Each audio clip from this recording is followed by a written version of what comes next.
L'Académie des Césars aurait-elle snobé Juliette Binoche? Le 10 février dernier, les nominations pour la cérémonie qui récompense le cinéma français sont tombées. Si certains ont eu la joie de découvrir que leur nom figurait parmi les nommés, d'autres sont restés plutôt bredouilles face à la liste dévoilée par l'Académie. Si est le cas notamment de Juliette Binoche, qui n'a décroché aucune nomination pour son rôle dans La Bonne Épouse. De quoi surprendre l'actrice qui a décidé de réagir sur Instagram dans une vidéo pour le moins surréaliste. Miroir, mon beau miroir. Pourquoi ne suis-je pas au César? S'est-elle interrogée avant de laisser entendre qu'il y avait peut-être eu boycott de la part de la direction? Y a-t-il eu une entourloupe au niveau de la haute direction? A-t-elle lâché? Puis de poursuivre, MHHH bizarre. Oui, je dis bizarre comme si est bizarre César.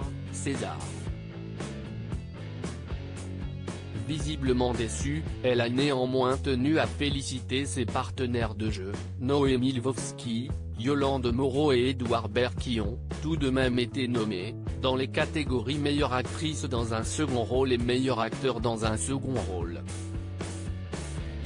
Juliette Binoche critique envers les Césars. La comédienne de 56 ans n'est pas du genre à avoir sa langue dans sa poche et ses prises de position sont souvent très remarquées.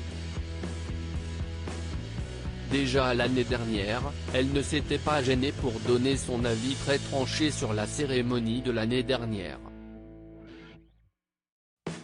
Elle avait notamment qualifié la prestation de la maîtresse de cérémonie, Florence Foresti, d'ennuyeuse. J'ai été atterré par la bêtise, on ne parle pas une seule seconde de cinéma dans les Césars.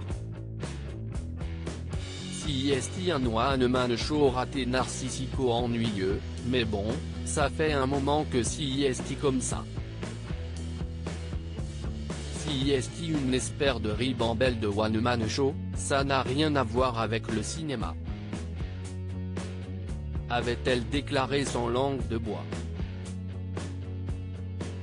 Elle avait également apporté son soutien à Adèle Haenel qui s'était indignée que Roman Polanski soit récompensé pour son film J'accuse. Qu'est-ce ce que j'aurais fait, moi, si j'avais été dans la salle? Je serais parti avant parce que c'était insoutenable, c'était tellement ennuyeux et vulgaire. J'étais heureuse de ne pas y être, avait fait savoir Juliette Binoche à France Info.